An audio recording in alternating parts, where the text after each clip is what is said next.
Welcome to the deep dive. Today we're looking at something that's really changing how we all find information online. And this is super important if you're someone who creates content. Yeah, think about how you usually search for stuff. You type something in, get that list of blue links, right? And you click one. That's traditional search. That's the world SEO, search engine optimization, was, well, built for. Right, getting your link up high on that list was the whole game.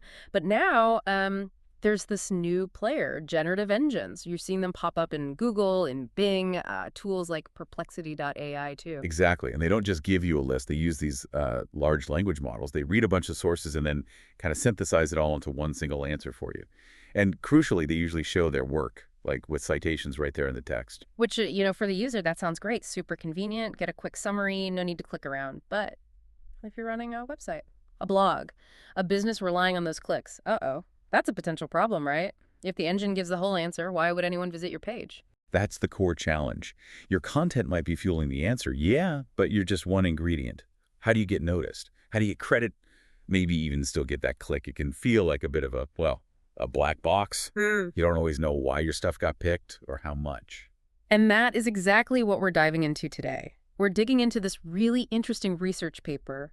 It proposes something new, a framework called Generative Engine Optimization, GEO. Yeah, it's framed as basically the first real attempt to give creators a way to think about improving their visibility, not in the old link lists, but inside these new summarized answers. Okay, so we're going to unpack what GEO actually is. How is it really different from the SEO we know?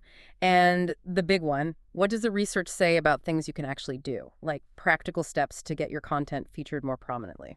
Let's get into it. So first off, just to be clear, what is a generative engine? Fundamentally, it's like a mashup of a traditional search engine and a large language model, an LLM. Okay, got it. The paper used a library analogy, right?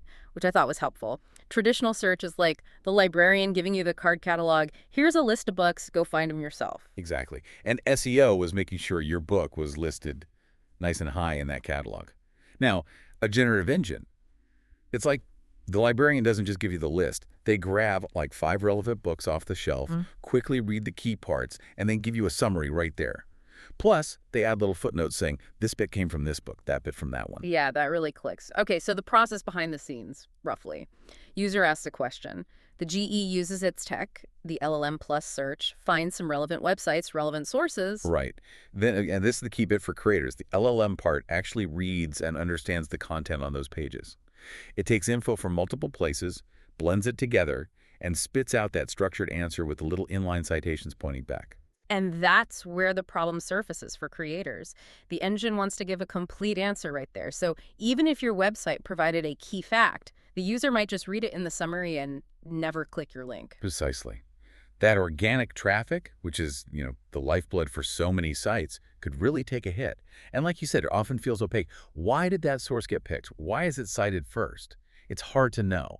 It's that black box feeling. The paper had that things to do in NY example, right? Where like Central Park gets top billing, big sources cited first, but maybe this amazing pizza place, totally relevant, just gets a tiny mention way down at the bottom, or maybe not at all initially. Low visibility for the pizza joint. Exactly. And GEO is proposed as the way to try and fix that, to boost the pizza place's visibility within the answer. Okay, so GEO, you said it's not just SEO 2.0. It's really a different approach. That's how the research positions it, yeah. A new paradigm, focused specifically on optimizing for these generative results. It's less about climbing a ranked list and more about influencing how your content shows up inside that summarized text block. So you're trying to affect how the GE chooses your stuff, how it summarizes it, where it puts the citation. Pretty much. They call it a black box optimization framework, which basically acknowledges, look, you don't know the secret sauce inside the GE's algorithm. So instead, you focus on tweaking your website's content, the style, the structure, the information itself, in ways that experiments show make it more likely to get picked up and featured well. You're basically making your content speak the GE's language better, making it easier for the engine to like what it sees. That's a good way to put it. Tailoring your text, your structure, adding certain elements so the engine is more inclined to use your info and cite you clearly. Okay, that makes sense. But if it's not about rank 1, 2, 3 anymore, how do we even measure success? How do you measure visibility inside a paragraph of text? Yeah, fundamental question. The old metrics don't really fit. Yeah. So the paper proposes these new impression metrics. The goal was to make them relevant for GEs, but also, understandable for actual creators. Okay, I'm listening. What are these new metrics? Well, one's pretty straightforward. Word count. Basically, how many words in the final generated answer came directly from your source? More words pulled from your page means higher word count impression, like the librarian quoting more sentences from your book. Okay, simple enough. More text, more visible. But does it matter where my text appears, like first sentence versus last sentence? Good point. And yes, that definitely matters. That's why they have position-adjusted word count. It takes the basic word count but gives more weight to the words cited earlier in the response. Yeah. The idea is, just like scrolling down search results, people are more likely to read the beginning of the GE's answer. So getting cited up front is more valuable. Ah, I see. So it's not just how much the librarian quotes your book, but whether they mention it in the intro or bury it in the conclusion. It's exactly that. Then there's a third one, a bit broader, called subjective impression. This tries to capture more of the qualitative feel of how your source contributes. Qualitative feel? Like what kind of things? Things like, how relevant did your cited info feel? How much did the overall answer seem to depend on what your site provided? Was your information unique? Also, just how prominent does the citation feel to the user? And interestingly, how likely does seeing your citation make someone actually want to click through? Now, they use fancy models to evaluate this in the research, but the concepts themselves are what creators should think about. Gotcha. So it's a combo of quantity, how much text, position, where it appears, and this more fuzzy but important sense of impact and relevance. Correct. And the whole point of GEO is to tweak your content to score better on these kinds of measures. All right, let's get practical. The paper tested specific GEO methods, things creators can actually try. What worked, what didn't? Okay, yeah. They looked at 9 different strategies you could apply to your website content, Uh-huh. and they measured how much these strategies boosted those visibility metrics we just talked about. Any big surprises? Like stuff that works for traditional SEO but bombs here? Yes. And this is probably the biggest takeaway for anyone used to old school SEO. Keyword stuffing. Just jamming your page full of keywords from the query. It really didn't move the needle much, didn't significantly improve visibility. Wow. Okay, that's huge. Because that was like SEO 101 for ages. Right. It suggests these GEs, because they have sophisticated language understanding, they grasp the topic and meaning much better. They don't need you to just repeat the keyword 50 times. They understand context. Okay, so chuck the keyword stuffing habit. What should creators be doing instead? What actually boosted visibility? Several things showed really significant gains. The winners were, first, cite sources. Actually adding citations on your own page pointing to other credible sources. This gave a massive boost, like up to 40% on that position-adjusted word count metric. Whoa, citing other people helps you get cited by the GE. That's interesting. Yeah. Also, quotation addition, including direct quotes from relevant, credible sources within your text. That also performed really well, similar to adding citations. Then, statistics addition, using specific numbers, quantitative data, instead of just saying things like, it's very popular. Another top performer. And finally, easy to understand influency optimization. Basically, simplifying your language, making the text flow well, making it really readable, that also gave a significant boost. Okay, so it sounds like the common thread is adding concrete, verifiable information, like facts, stats, quotes, and presenting it clearly. I think that's exactly it. Think about it from the GE's point of view. These models are trained to be factual to cite sources. So when your content already includes good citations, quotes from authorities, hard stats, you're kind of pre-validating the information for the GD. You're making it easier and safer for the engine to pull that info into its answer and cite you. And clear, fluent writing just makes it easier for the LLM to process accurately. That makes a lot of sense. You're making your content a reliable, easy-to-use Lego brick for the GE's answer structure.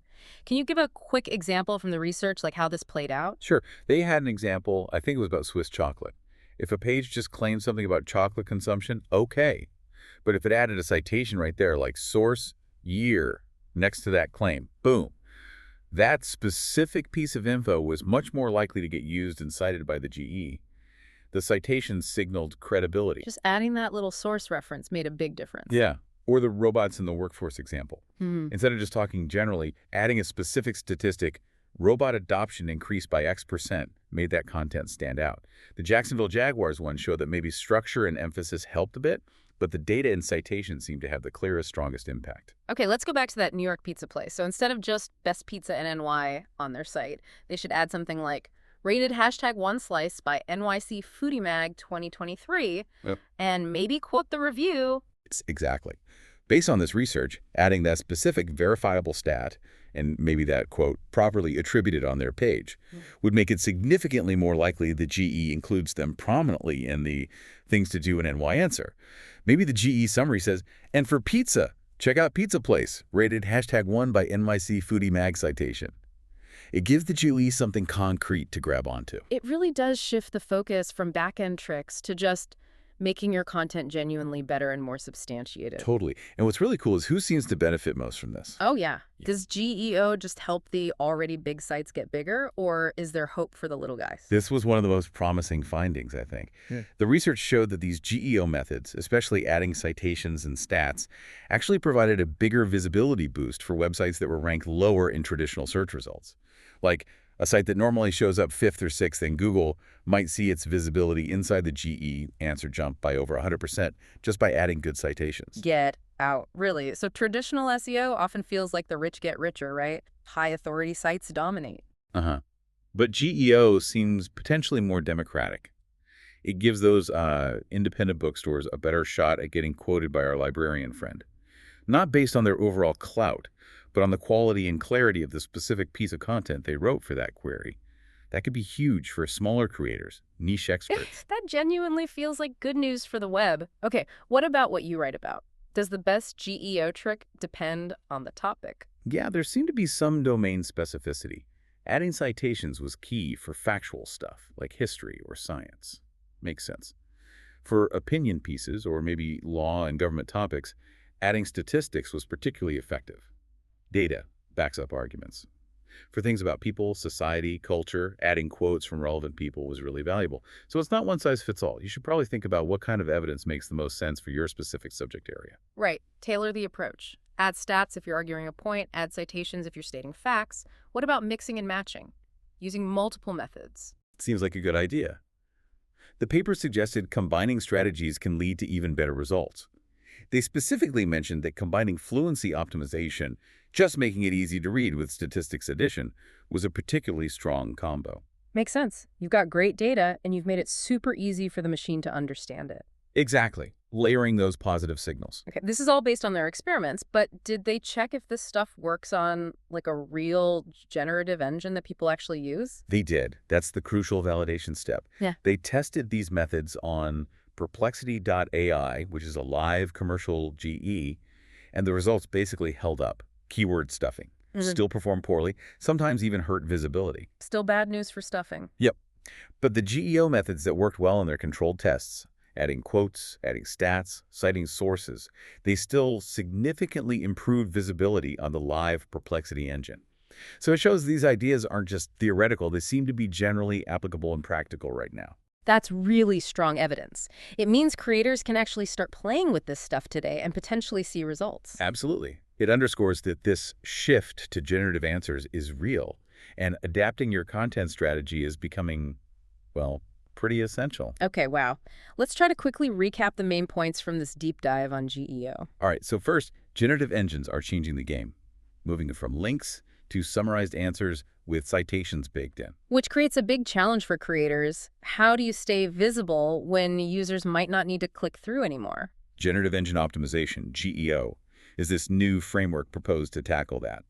It's about optimizing your content itself, how it's written, structured, the info it contains. And the key takeaway on how to do that. Forget old tricks like keyword stuffing. Instead, focus on adding credible citations, relevant quotes, specific statistics, and making your writing super clear and easy to understand. Those are the things that seem to boost visibility in GE answers. And, really encouragingly, GEO might actually help level the playing field a bit. It seems to give a bigger boost to sites that maybe weren't top-ranked traditionally, letting quality content shine through. So as these generative tools become more and more common, getting your head around GEO principles looks like it's going to be crucial for anyone putting content online. For sure. This research offers that first valuable look at how to optimize for this new world. But, these GEs are changing constantly. Which brings up a really interesting thought for the future. If everyone starts doing GEO really well, if all content becomes super optimized with stats and citations and clear language, what happens then? Do Do the GEs get so good at summarizing everything that clicks drop even further? Or does it just push everyone to create even better, more unique, more deeply researched content to stand out? Kind of an ongoing optimization arms race. That's the big question, isn't it? Something to definitely ponder as you navigate this evolving digital landscape. That's our deep dive for today.